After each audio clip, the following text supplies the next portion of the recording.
Fizzy, fizzy, fizzy, fizzy, fizzy, fizzy, fizzy. Nerd.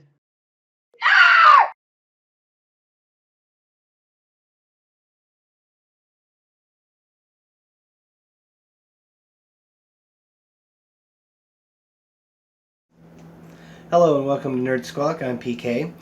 And since the rest of the Nerd Squawk crew has been busy this week, and we really haven't had time to make a sciencey episode or anything like that, I'm going to do it on my own today. And, well, I'm really kind of boring, so what we're going to end up doing is we're going to be making hot ice. I know, it's old, it's cheesy, and last time I tried I screwed it up, but hey, let's see what we can do here. Okay, so we start with a pan. It's actually better to use a steel or a glassware pan rather than one with Teflon, but literally only pan I got, so we'll just have to deal with it. So we start off with 3 tablespoons of baking soda. And we set that over there, and we set that down there. Okay. And then we need something, a vessel, commonly referred to as a cup, but anyway, just for the record, this smells horrific whenever you're doing it. So, warn people, that way they don't walk in and go, "Hey, you smell popcorn?" and they die from the vinegar smell. Okay, now it says to measure out about 1 liter of white vinegar. We're just going to start here with a little bit less than 1 liter. Actually, significantly less than 1 liter, because frankly, I can't eyeball 1 liter. Look at all them bubbles. Now, curious thing, baking soda is sodium bicarbonate, and you add vinegar to it, which one of these is an acid, one of these is a base. I can never remember which one's which. I can never remember the difference between acids and bases in general. But they react to each other, and the vinegar releases carbon dioxide from the baking soda. Another nifty trick you can do is if you have balloons, not water balloons, they have to be the larger balloons. Put about a tablespoon of baking soda in those, and put about a 1/2 inch or so of vinegar into a 20-ounce soda bottle. And whenever you do that, you can dump the baking soda out of the balloon into the soda bottle. It'll fizz up like this, and then you can inflate your balloon with carbon dioxide. Next birthday party, that's how you do it right there. You'll go through a lot of baking soda and vinegar though. Okay, so we need a little bit more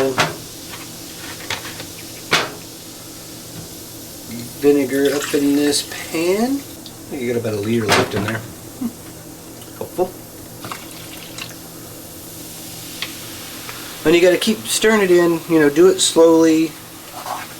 Keep stirring it in and everything until you get all of the fuzzies gone.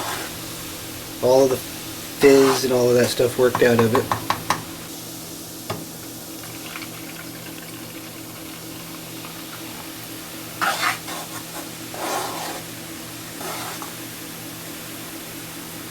I might have overdone it.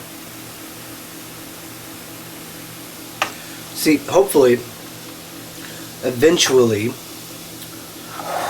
I can get to where I can be doing dry ice and liquid nitrogen experiments. I love the whole concept of liquid nitrogen. Liquid nitrogen is amazing. And dump in the last of this. That's about 1 liter. I'm using the old guy on public television years ago.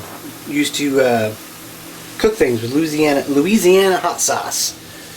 And his method of putting in the Louisiana hot sauce was you need a teaspoon. And he'd go to do like this, and it would overflow about 1/2 teaspoon or so. And he'd be like, "That's enough." And he'd add a little more just for good measure. So I don't want to do that because I got about 1 liter left. And if I screw this up, I'm going to need to do that. Okay, so you kind of stir this around a little bit. Make sure you get all of the fizzies to go away. Fizzy, fizzy, fizzy, fizzy, fizzy, fizzy, fizzy.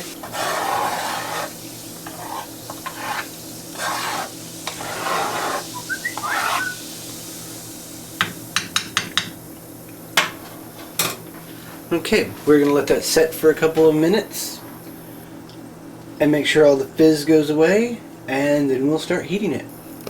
Okay, so you can see now we've got all of the baking soda dissolved into the solution, and it's always best to turn your handle inside in case you have little children or pets, which I have a pet. Y'all seen Spaz. Okay, so at this point, start heating it. Now I'm not going to record the entire boil process. Whenever it gets down to the important part where you need to pay attention, I'll cut back in. This is not a very difficult thing to do. It's a very difficult thing to get right. Anybody can, mix baking soda and vinegar and cook it on a stove. However, getting hot ice right is an extremely difficult, time-consuming activity. So while this is cooking, there's a handful of other things that you need to get. A pan, a bit of ice. Okay, so set your ice in your, little pan. It doesn't matter, you don't necessarily have to keep it cold until this is done. But you definitely need a little bit of ice water because you're going to need an ice bath for this. And then the other thing that you need is something to put the hot ice in to cool it off and everything. And I think this little bowl here should be big enough. If not, I'll find another one that is. So for now, we're going to let this boil down, and we'll come back in whenever it's just about ready to do something to it. Okay, so we've cooked off a lot, maybe 80%, 85% of the vinegar at this point, and you'll start seeing, I don't know if you can see it on the camera or not, but right through here there's little specks of white stuff, and at this point is whenever you want to get your ice bath less icy and more bathy. I'm not sure if bathy is a word or not, but hey, we're going with it because my channel, I can do whatever I want to. It's my party. Anyway, I'm not going to sing because that'll hurt everybody.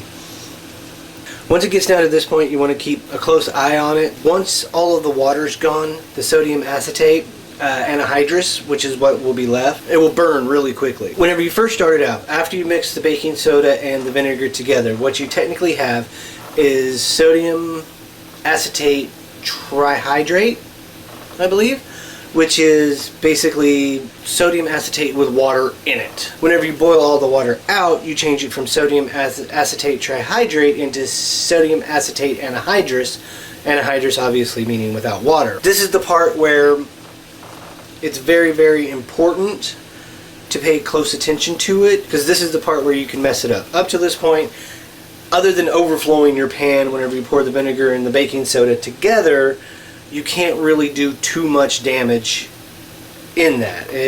Actually, baking soda and vinegar is a really good cleaner, so go for it, knock yourself out. However, at this point is whenever things start getting important to pay attention to, because most of the water is gone. I mean, I've got to pull down a little bit more water, it looks like. My ice bath is more ice than bath. Now, another thing that you can do is after you get this down to sodium acetate anhydrous, and you want to make sure that it stays liquid rather than refreezing, take a little bit, and I do mean a very little bit, of your vinegar, so that whenever you pour it in this, you pour the vinegar in there with it, and that'll keep it liquid without trying to create a crusty shell over the top of it. Now, I'm going to try not to burn this, and I usually do really good on not burning it. However, usually whenever I don't burn it, I don't cook it long enough, so it doesn't work necessarily. So right through here, I don't know if you can see it or not, but there's crystals of sodium acetate forming. It'll get really bad right here along the evaporation line. Okay, right here there's a piece of sodium acetate forming right there at the evaporation line. it doesn't matter. I mean, you're going to cook off not like 95% of the water, because white vinegar is only 5% acetate. Acetate? I believe it's called acetate. It's only 5% of what you need. The rest of it's just plain old water. So you're going to cook off somewhere around 90 to 95% of the water. So you're going to start with a big pan and you're going to get most of the way down. Don't worry about it. It's natural.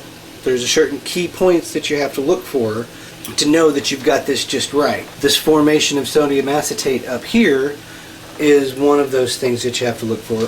Also, it's going to start developing a crust. Once it starts developing a crust, that's whenever you want to pull it off the heat, because that's whenever you're just down to liquid sodium acetate, or sodium acetate in its liquid form, I guess it would be called. Okay, one of the things, whenever you get this down to where it's just pretty much the baking soda and the acetate, the acetic acid, is it'll start bubbling differently. It'll start bubbling more like it did whenever you first put in the baking soda. As you can tell by these bubbles right here, they look less like, you know, water boiling bubbles and more like, I don't know, gas events or something. They're kind of fuzzy and everything. A lot of the times what people will do at this stage is, because the water is so low, they'll try to lower the temperature to try to even it out and, you know, try to get it easier. And you don't want to do that. Just let it boil at full tilt, because it'll boil on down real quickly, and you don't have to worry about, oh, this is going to take longer and longer and longer. No, just get it down as quickly as you can and get it into your container. Now, a lot of the places that I've read online about this stuff have said to put it in a sealed container. I don't believe a sealed container is you know, absolutely necessary. I did this once, like 3 years ago, and ironically enough, I did it right. I did it right the first time. Didn't burn it or anything. Worked out great. But since then, I haven't been able to reproduce that. So apparently, it was a fluke.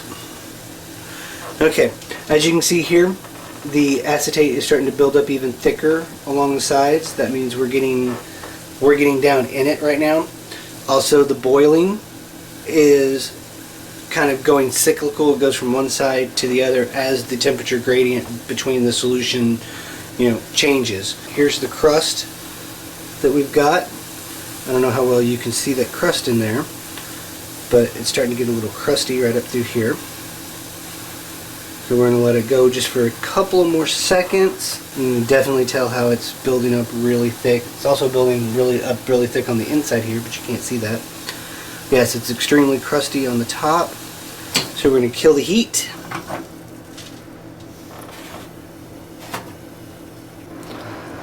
Okay, kill the heat. And I got a little brown. Overdid it slightly. I left a little bit in there because, well, I overdid it and I might want to do it better. Go ahead and pour a little bit of this in there. Give it a little stir.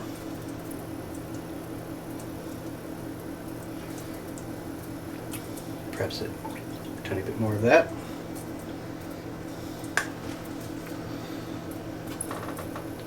Take this.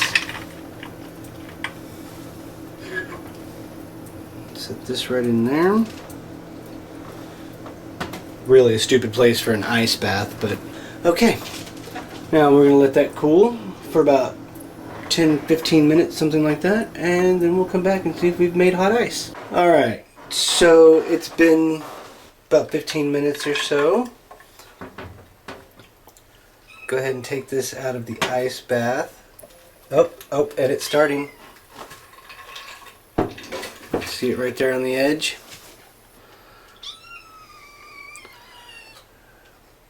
Look at that.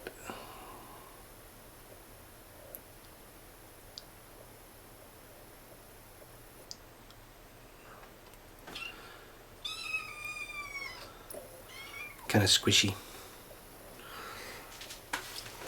As you guys can hear, Spaz in the floor meowing because I'm in the kitchen. But yeah, there we go. That was hot ice. Seems anticlimactic at this point.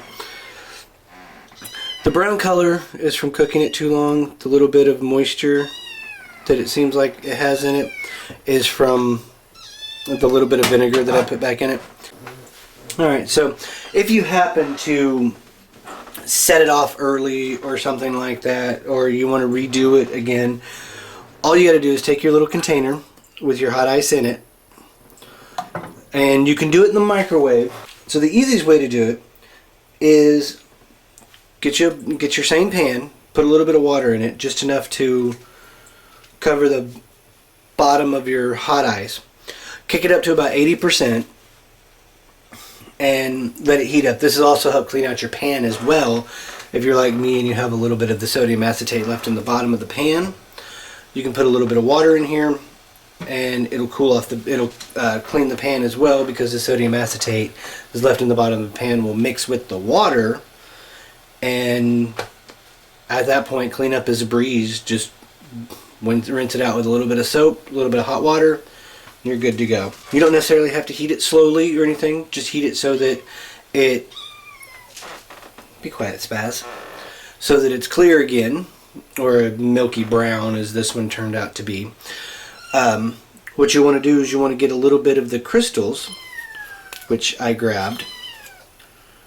Get a little bit of the crystals and drop it in there, and that's what will cause the crystallization, and it'll start it up again. What, Spaz? I'm not making food and you do not want to eat this. Trust me, you do not want to eat this, cat.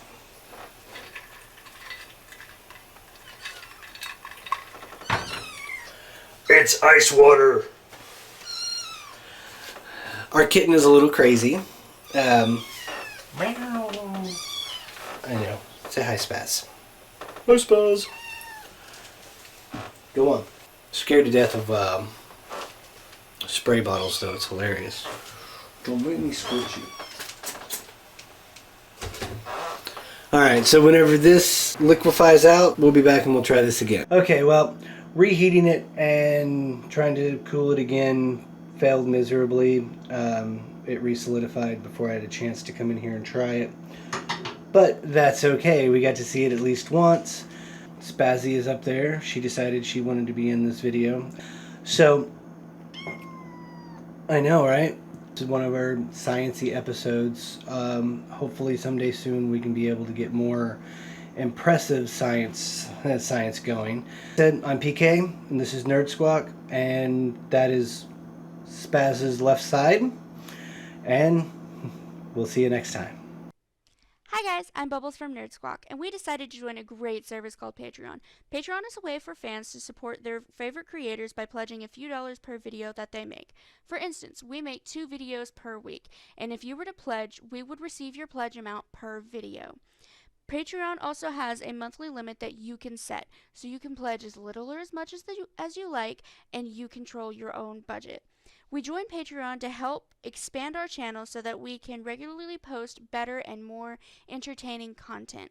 Plus, being a patron has its perks. There's a rewards program that we have set up on the site based on the amount that you pledge. So, click on the link down below, either on the screen or in the description, and we hope to gain your pledge. See you next time.